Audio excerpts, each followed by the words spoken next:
नमस्कार किसान भाइयों सरसों को लेकर कल हमने जो वीडियो डाली थी उस पर अब बड़े बड़े मीडिया हाउस और रिसर्च एजेंसियों की मोहर लगनी शुरू हो गई है। हमने बताया था कि सरसों का बाज़ार पिछले साल के ट्रेंड को ही फॉलो कर रहा है। बस फ़र्क इतना है कि पिछले साल दिवाली के समय तक जो तेज़ी आई थी वह इस साल जून महीने में ही आ गई है। अब यहाँ से आगे सरसों और तेज़ होगी या नहीं, यह एक बड़ा सवाल बना हुआ है। बाजार के सभी जानकार इस सवाल का उत्तर देने में टालमटोल करते दिखाई दे रहे हैं और उत्तर को गोल गोल घुमाया जा रहा है। DHD न्यूज़ का इस पर अपना नज़रिया बिल्कुल साफ है। अगर सरसों का भाव जयपुर में 6200 के ऊपर जाता है और उस स्तर को होल्ड कर जाता है तो बाज़ार में अगला लेवल 6500 का दिखना है और इसके विपरीत अगर बाज़ार 6000 के नीचे फिसलता है तो सरसों में और कमज़ोरी बन सकती है। इसलिए इस स्थिति में किसानों को अपना माल निकाल देना चाहिए। बहरहाल इस समय बाज़ार में जो खबरें चल रही है या जो ट्रेंड चल रहा है या फिर भाव में क्या तेज़ी मंदी चल रही है और उसका क्या कारण है, आज की वीडियो में इन सब बातों का विश्लेषण करेंगे। तो आप इस वीडियो को लास्ट तक पूरा ज़रूर देखें। किसान भाइयों, विदेशी बाज़ार में खाद्य तेलों की कीमतों में गिरावट का रुख रहा। अवकाश के कारण मलेशिया में पाम तेल का वायदा व्यापार बंद रहा, जबकि शिकागो में सोया तेल की कीमतों में गिरावट आई। उधर चीन के बाजार डलियान में सोया तेल एवं पाम तेल की कीमतों में मंदी आई। व्यापारियों के अनुसार विश्व बाजार में खाद्य तेलों की कीमतों में अभी एक तरफा बड़ी तेज़ी के आसार नहीं है। घरेलू बाजार में सरसों तेल की कीमतों में लगातार तीसरे दिन गिरावट आई। साथ ही इस दौरान सरसों खल की कीमतों में मंदी आई। शिकागो बोर्ड ऑफ ट्रेड पर सोया तेल की कीमतों में 0.51% की गिरावट आई। किसान भाइयों, सरसों में तेज़ी आएगी या मंदी? किसान भाइयों, ये सवाल जितना आसान लगता है उसका जवाब देना कहीं ज़्यादा मुश्किल है।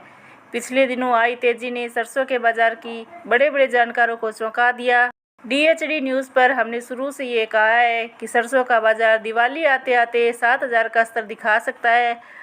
हालांकि ऐसा होने के लिए कुछ ऐसी स्वाभाविक चीज़ों का होना ज़रूरी है जो कि भाव को प्रभावित करती है। पहली चीज़ तो यह है कि सरसों की आवक का जो ट्रेंड चल रहा है वह मेंटेन रहना चाहिए, यानी कि सरसों की आवक में बहुत बड़ी बढ़ोतरी नहीं होनी चाहिए। हालांकि पूरी संभावना है कि सरसों की आवक अब नहीं बढ़ेगी। दूसरी चीज़ यह है कि विदेशी बाज़ारों में अगर तेज़ी ना भी आए तो कम से कम मौजूदा स्तर को मेंटेन करना चाहिए।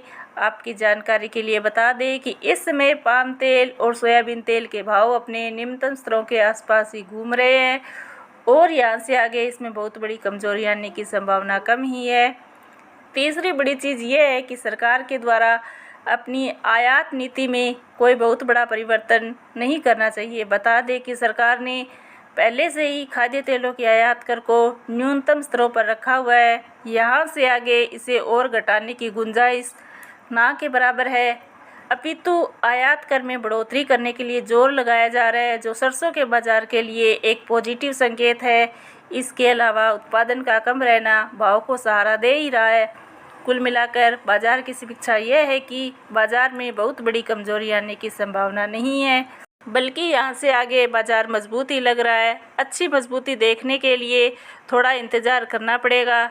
मानसून जैसे उत्तर भारत में सक्रिय हो जाएगा उसके बाद सरसों तेल की डिमांड निकलेगी और बाज़ार धीरे धीरे आगे बढ़ना शुरू होगा। तब तक के लिए बाज़ार सीमित दायरे में काम कर सकता है और हो सकता है कि भाव 100 से 50 रुपये और फिसल जाए, लेकिन ओवरऑल ट्रेंड तेज़ी का ही रहने वाला है। किसान भाइयों, हमारा कार्य बाज़ार की तेज़ी मंदी रिपोर्ट से आपको अवगत कराना है।